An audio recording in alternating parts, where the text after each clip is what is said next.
The Wilgenhof Alumni Association is going ahead with litigation, asking the court to set aside findings of the panel that probed the matter.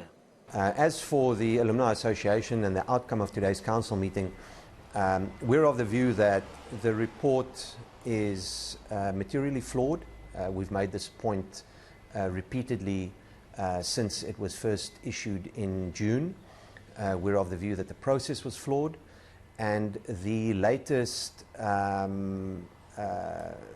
additional facts offered by Justice Cameron simply confirms this view.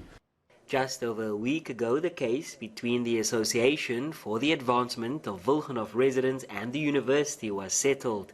This means residents will be able to move back to the controversial residence by no later than the middle of 2025.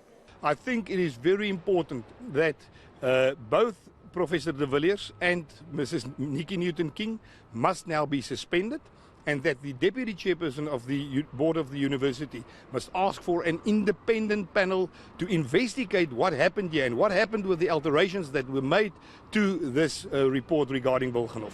I think for me, the statement that we saw from our Vice-Rector or our Vice-Chancellor is quite disappointing, because it seems to suggest that they are not necessarily in support of the panel's findings, which they themselves instituted to try and make sense of what happened in relation to Wilgenhof. And what I would like to happen or hope to see is that students and stakeholders come together. I think oftentimes the staff are afraid to stand up against the system, students are afraid to come up against the system, but what we're seeing is everyone's coming to the table a little bit more.